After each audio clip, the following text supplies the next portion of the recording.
My mom announced at my daughter's 9th birthday party that she was taking her college fund to pay off my sister's debt and called me selfish when I stopped her. So I made sure she would have what she deserved. Emma was turning 9 years old, the age where you're still young enough to think your parents have everything figured out, but old enough to start realizing they don't.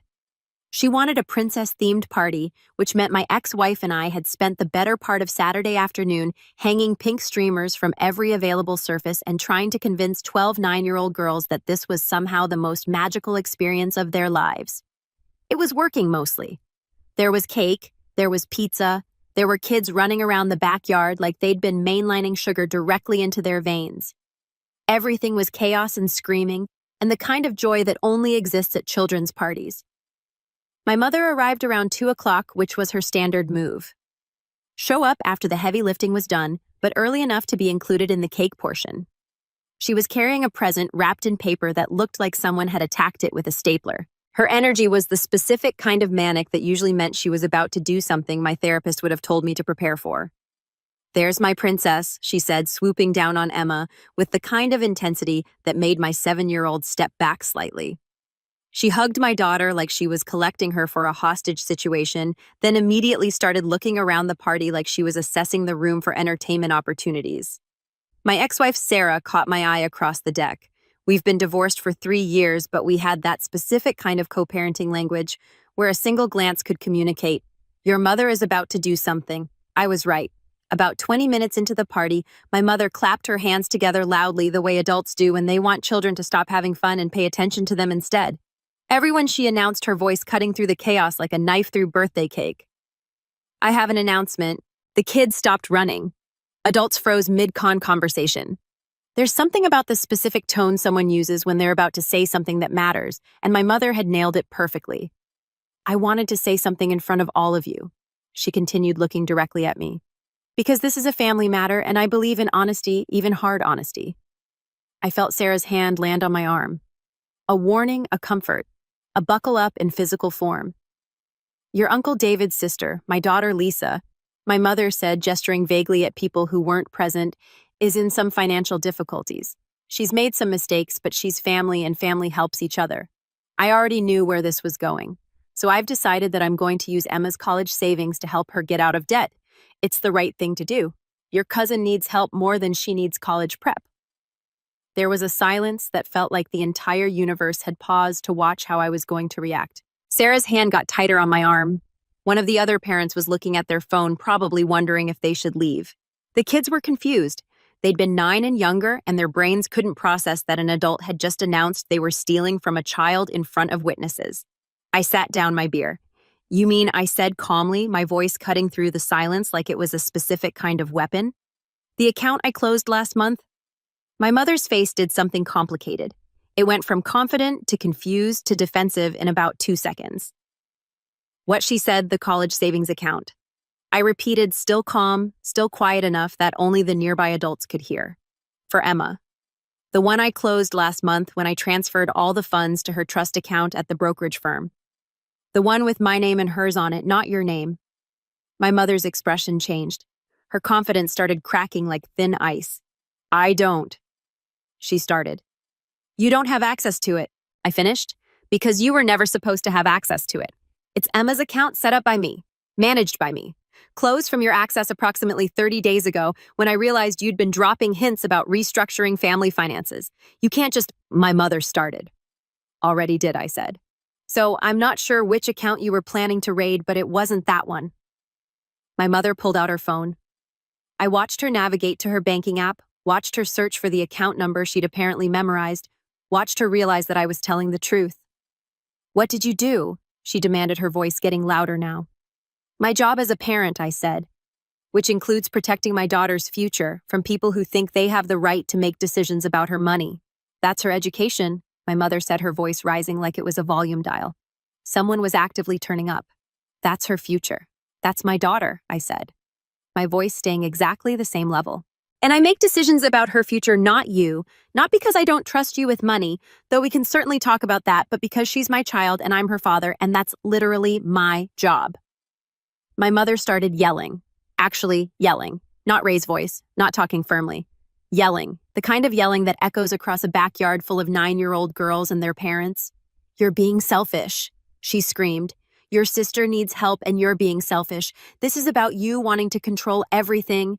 This is about you being ungrateful for all the help I've given you." I watched Emma's face go white. I watched the other children stop playing and start staring. I watched Sarah stand up ready to intervene if this escalated, and I stayed calm. "I think this conversation needs to happen somewhere else," I said, gesturing to the children who are now watching their grandmother have a complete breakdown at their party. "I'm not leaving," my mother said. "I came to celebrate my granddaughter and to be honest with this family about what's happening with your sister. That's not wrong. That's not—" "You're right. I said you came for those things, but you also came with an expectation that you could announce a financial decision about my daughter in front of her friends, and I would just agree because you're the adult in the room, and that expectation is the problem." My mother opened her mouth to respond, then closed it, then opened it again.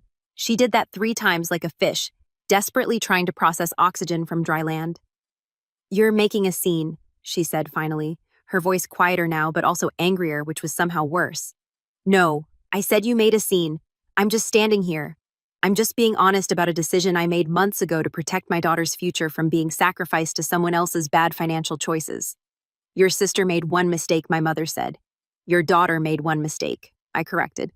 "My daughter didn't make any mistakes, and her college savings shouldn't be the price of her aunt's learning experience." My mother left about 10 minutes later. She didn't say goodbye. She just walked to her car, got in, and drove away while still on the phone, probably calling my sister to explain why the plan had failed. Sarah took Emma inside to get her away from the aftermath. The other parents slowly started ushering their kids back into party mode, though the energy was definitely different. The magical bubble had been popped. The illusion that adults had everything figured out had been shattered in front of a bunch of 9-year-olds. I stood on the deck finishing my beer and tried to process what had just happened. My mother had, in front of witnesses, tried to take my daughter's college savings and redirect it to my sister's debt. And when she'd realized she couldn't do that because I'd already protected the account, she'd yelled at me for being selfish. The reversal was so complete it was almost dizzying. That evening, after the party was over and the kids were in bed, Sarah and I sat on the back porch with wine instead of beer. "You knew she was going to do that." Sarah said it wasn't a question. I suspected I said. "She's been making comments for the past 6 months about how Lisa needs help, about how family should sacrifice for family, about how Emma has her whole life ahead of her, but Lisa only has this moment." "So you set a trap," Sarah said. "I protected my daughter." I said, "If you want to call that a trap, sure, I'm not criticizing." Sarah said, "I'm just observing that you saw this coming and you prepared for it." "Of course I prepared for it," I said.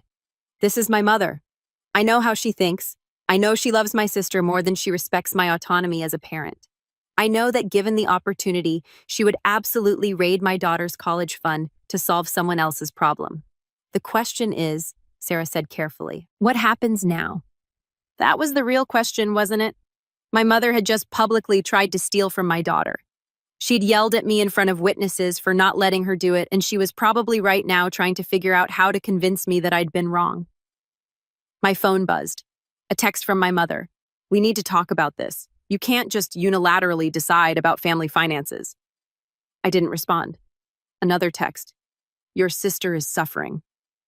How can you be so cruel?" Another. "Emma needs to know that family takes care of each other." Another. "I'm calling Dad. You're being unreasonable." I muted the notifications and put the phone down. "She's spiraling," Sarah observed. "She is," I said. "And I don't have any responsibility to unspiral her. Even though she's your mother, especially because she's my mother," I said. "Because if I let her dictate how I manage my daughter's money based on guilt or obligation, then I'm teaching Emma that other people's needs come before her own security. And I'm teaching her that manipulation is an acceptable way to solve problems." Sarah nodded slowly. "You've thought about this a lot," she said. "I have," I said, "because this isn't new. This is just the first time she tried to actually take action instead of just guilt, tripping me about it." My phone buzzed again. My father this time. "Your mother says you're being selfish about Emma's college fund. What's going on?" I called him instead of texting. "Hi, Dad." I said, "What's this about the college fund?" he asked.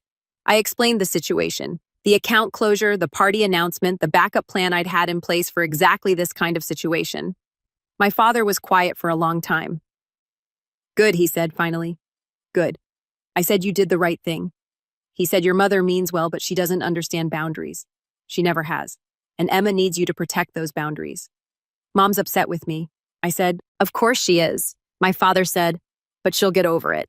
And you'll sleep better at night knowing your daughter's future is protected. He was right. I would sleep better. I was already sleeping better just from knowing that my mother couldn't touch that account even if she tried. My mother didn't call me for 3 days after the birthday party. Instead, she called everyone else. My father got a version where I was a selfish child who didn't understand family loyalty. My sister Lisa got a version where I was trying to ruin her life by refusing to help in her time of crisis. My brother got a version where I was power tripping because of the divorce. My cousins apparently got a version where I was keeping score and being vindictive about past family grievances. The only version that was actually true, that I had made a financial decision about my own daughter's money to protect it from being redirected to solve someone else's problem, was somehow the least compelling narrative. By day 3, I had a family group chat I hadn't seen activity in for months suddenly exploding. My Aunt Jennifer, I heard what happened at Emma's party. That's not how we do things in this family. My cousin Michael, pretty harsh to embarrass your mother like that in front of other people. My Uncle Robert, your mom was trying to help someone. You could have handled it privately. No one was asking why my mother felt entitled to my daughter's money.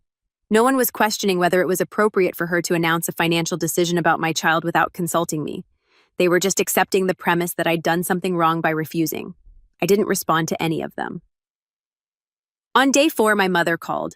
We need to talk, she said, her voice doing that thing where it sounds calm but also furious. Okay, I said. Not over the phone, she continued. In person this weekend, you're going to come to the house and we're going to have a real conversation about how you've been treating me. I wanted to ask what I'd done that needed to be treated differently, but I already knew how that conversation would go. She'd list grievances. She'd talk about how ungrateful I was. She'd bring up times I disappointed her. She'd make this about my character instead of about the specific decision I'd made. What time, I asked. Sunday. 2 o'clock, she said. And don't bring any excuses. Sunday at 2 o'clock. I was sitting in my mother's living room with coffee I didn't want, and the specific kind of dread that comes from knowing you're about to be lectured by someone who doesn't want to listen. My mother sat across from me. My father positioned carefully on the couch in what I recognized as the neutral territory position. He caught my eye for a second. I could see sympathy there. He knew what was coming. I want to understand. My mother started. What I did that was so terrible that you felt the need to humiliate me in front of a room full of people. You announced you were going to use my daughter's college savings without asking me, I said calmly. That's what happened. I was trying to help my daughter, she said. I was trying to be a good mother and a good sister. I was trying to show that family comes first. But you did it by making a decision about my daughter's money. I said without consulting me, without asking me if I agreed. You just announced it like it was a done deal because I knew you'd say no. My mother said, and there it was, the admission that she knew what she was doing was wrong, but had decided to do it anyway. Right, I said. You knew I'd say no because taking your granddaughter's college fund to pay for your daughter's debt is not a reasonable request. So instead of making the request, you just announced the decision and hoped I wouldn't object. That's not fair. My mother said I was trying to help Lisa. She's suffering. She made mistakes, but she's still family. I'm not disagreeing with that. I said, Lisa is family. And if you want to help her, that's your choice. But you help her with your own money, not with Emma's college fund. It's not just mine. My mother said it's a family matter. Your daughter benefits from this family, from the way we take care of each other, and she will. I said I take care of her, but that doesn't mean she owes her college fund to people who made bad financial decisions. My mother stood up. You're heartless. She said, you've always been heartless. Even as a child, you never understood the importance of family sacrifice. I understand it fine, I said, staying seated. I understand that sacrifice shouldn't come from a 9-year-old's college fund. I understand that Lisa is an adult and her financial problems are not Emma's responsibility. Your sister is drowning in debt, my mother said, her voice getting louder. Drowning, and you won't even help. I will help, I said. I can give you money. I can help her work through a budget. I can connect her with a financial advisor. But what I won't do is let you raid my daughter's future to solve an adult's financial crisis. That's not helping, my mother said. That's being sanctimonious. No, I said, that's being a parent. That's protecting my child's interests instead of sacrificing them to make someone else's life easier. My father cleared his throat. I think what your mother is struggling with, he said carefully, is that you made this decision unilaterally without discussing it with anyone. I discussed it with my therapist. I said I discussed it with Sarah. I discussed it with myself. I closed the account that was in my name with my money that I had contributed for my daughter's benefit. What discussion did I need to have with my mother? You could have come to us, my mother said. You could have asked. You could have trusted us to make the right decision, based on what I asked. Based on the fact that you tried to make a major financial decision about my daughter without consulting me, that doesn't seem like evidence that I should be trusting you with her money. My mother sat back down. I don't know who you've become, she said quietly. I don't recognize you anymore. I've become someone who protects his daughter. I said I've become someone who sets boundaries. I've become someone who doesn't let guilt dictate his parenting decisions. Maybe you don't recognize that person, but that person is a better father than I was before. We sat in silence for a while. Lisa called me. My mother said finally, she was humiliated. She found out what you did by hearing it from her friends who were at the party. I'm sorry she was humiliated. I said, and I meant it, but that's not my responsibility to manage. What's my responsibility is protecting my daughter and making sound financial decisions about her future, even if it cost you your relationship with your mother, my mother asked. That was the threat, wasn't it? If you don't do what I want, I'll make you choose between being a good parent and having a mother. If you're saying I have to choose between protecting Emma and keeping your approval, I said, then I'm choosing Emma every time without question for the rest of my life. My mother's face crumpled a little. That's not what I'm saying, she said. But it was. It absolutely was. Yes, it is, I said gently, and I understand why. You feel like I betrayed you. You feel like I prioritized my daughter over you, which is true. I did. I will. I will always prioritize my daughter over your feelings. That's selfish, my mother said. Maybe I said. But it's also good parenting, and I'm okay with you thinking I'm selfish if it means Emma grows up knowing her father protected her when he needed to. I left my parents' house an hour later. My mother didn't hug me goodbye. She didn't say she loved me. She just said, I hope you know what you're doing, in a voice that suggested she hoped I didn't. My father walked me to the door. You did the right thing, he said quietly. Don't let her make you doubt that. I won't, I said. But it would be easier if she could just accept it without trying to make it my fault. She will eventually, he said. But not today. Today. She's still angry that you didn't let her control the narrative.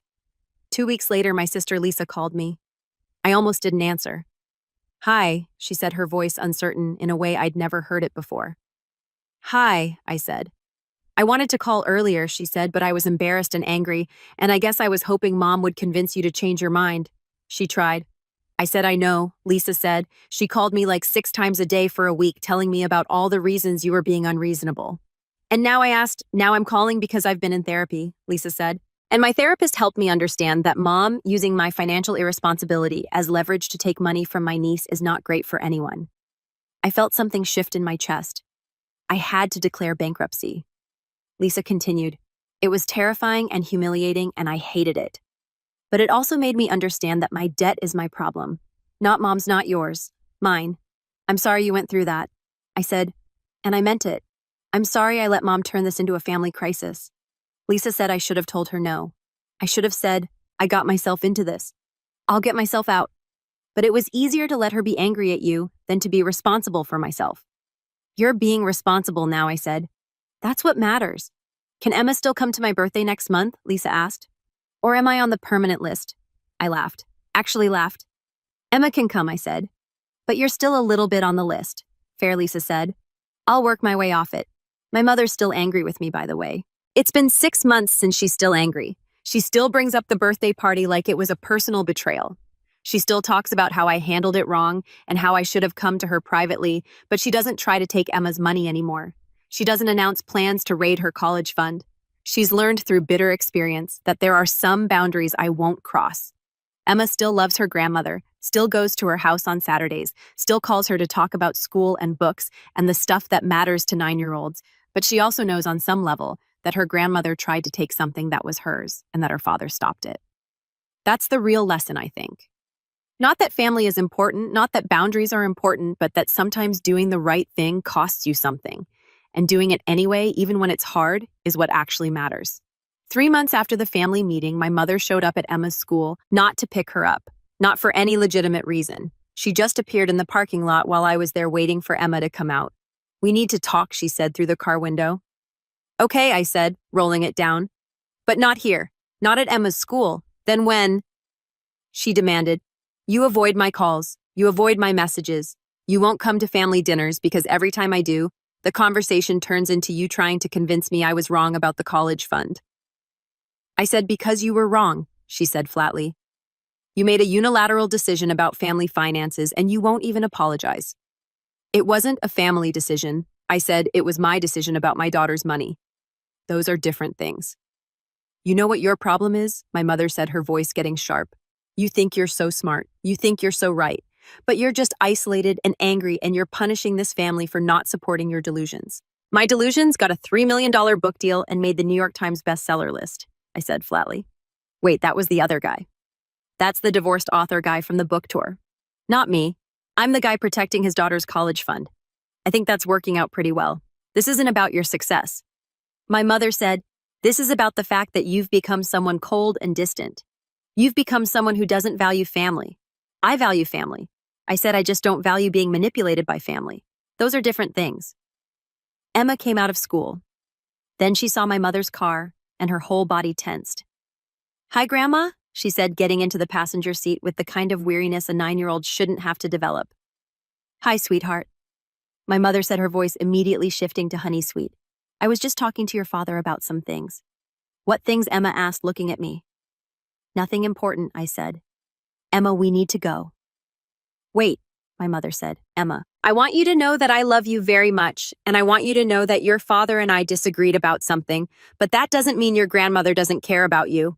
Mom, I said, my voice a warning. I'm talking to my granddaughter, she snapped. Emma, sometimes adults make choices that are hurtful, and your father made a choice that hurt me. But I want you to know that I'm trying to understand why he thinks he was right. He was right, Emma said. And I've never been more proud of a 9-year-old in my life. He's my dad. That money was for me. He gets to decide about my money. My mother's face went cold. I said, starting the car. We're done here. That night, I called a family meeting. Not a real one, just everyone on a Zoom call. My father, my mother, my sister, my brother. I'm calling this to set some boundaries, I said. And I'm doing it in front of all of you, so there's no confusion about what I mean. This is ridiculous, my mother started. Let me finish. I said, I've tried being reasonable. I've tried explaining my decisions. I've tried having conversations about why I did what I did. But none of that's working because you all keep expecting me to change my mind.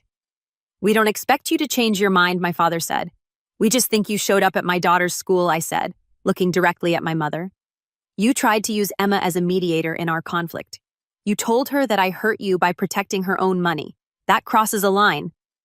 My mother started to object. I'm not finished, I continued. Here's what's going to happen.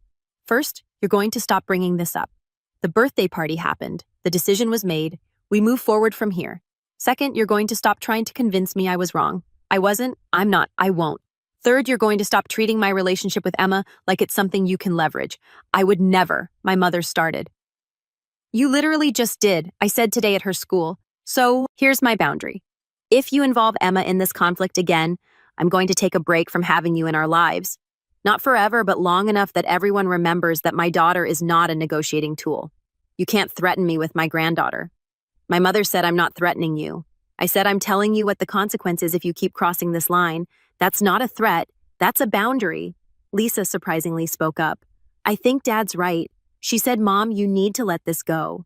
You made a choice about Emma's money without asking Dad. He protected the account. That's done. Now you need to accept it and move on. I'm not taking parenting advice from someone who declared bankruptcy, my mother snapped. Good, Lisa said, because I'm not giving it. I'm just observing that you're making everything worse by not accepting a decision that's already made. My brother stayed quiet. My father nodded slowly. I support the boundaries.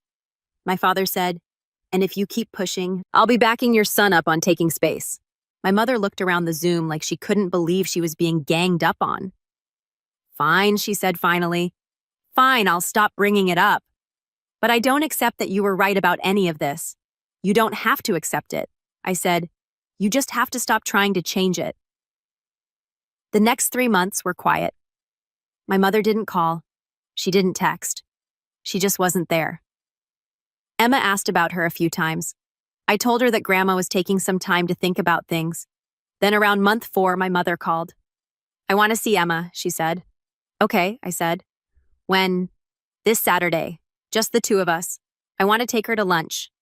I'm going to need to ask Emma if she wants to go." I said, "Why wouldn't she want to?" My mother asked. "Because you tried to use her as a mediator in our conflict." I said, "So she might be uncomfortable. We're going to let her choose." When I asked Emma if she wanted to go to lunch with her grandmother, she was hesitant. "Is Grandma mad at me?" she asked. "No," I said. But Grandma and I had a disagreement, and Grandma said some things that weren't very nice. "I think she wants to talk to you about it." "Does she want to apologize?" Emma asked. "I think so," I said, "but I'm not sure. That's why I want you to choose if you want to go." Emma thought about it for a long time. "I'll go," she said finally, "but I want you to know that if she tries to make me feel bad about what you did, I'm going to tell her she's being weird." I laughed. "That seems fair." I picked Emma up from lunch an hour and a half later. She climbed into the car and I asked, "How was it weird?" she said. Grandma apologized. She said she was sorry for trying to take my college money. She said she was scared about it, Lisa, and she wasn't thinking clearly. "How did that feel?" I asked. "Better," Emma said. She also gave me a new book. And she said she wanted me to know that she loves me even when she and Dad disagree about things. I felt something settle in my chest. That was nice of her. I said she also said something weird. Emma continued. "She said that you were right, that you're a good father for protecting me. She said that I asked trying to keep my voice neutral.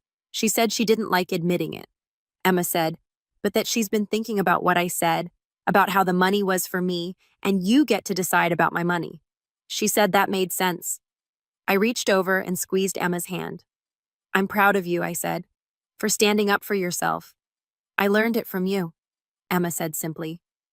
That night, my mother called me. "I owe you an apology," she said without preamble. "Okay," I said, not sure where this was going. "I was wrong," she continued. "Not about wanting to help Lisa. I stand by that. But about trying to make it your problem, about trying to take from Emma, about involving her in our conflict. I was wrong about all of that. Thank you for saying that." I said I'm also wrong about something else. She said I've been angry at you for being independent and strong and unwilling to let people manipulate you. But those aren't bad things. Those are things I should be proud of.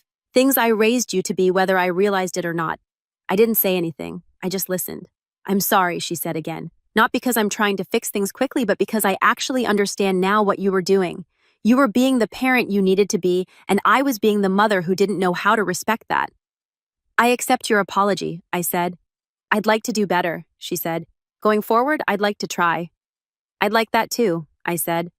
We hung up after that, not with everything resolved, but with something like understanding. Emma's 10th birthday came around, and this time my mother called to ask what she could contribute instead of just announcing what she was taking. "I'd like to help with the party," she said, "if that's okay with you." "That's okay," I said.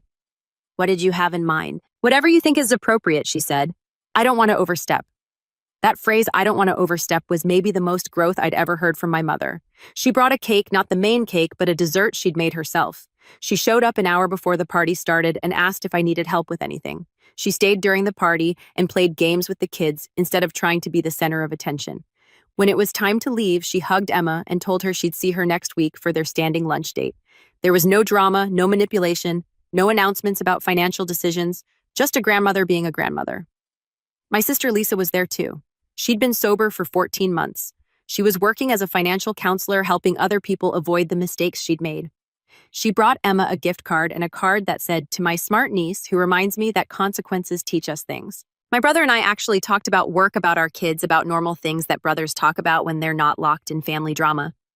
My father pulled me aside at one point. "I'm proud of you," he said, "for sticking to your boundaries, for not letting guilt change your mind. That takes strength. I learned it from you," I said. He smiled. "I'm not sure I deserve credit for that, but I'll take it." The college fund is still there, growing quietly. Emma knows about it now, knows that her father protected it when someone tried to take it, knows that sometimes loving your family means saying no to them. That's maybe the most important thing she's learned. Not that family is always right, but that protecting yourself and the people you love isn't selfish.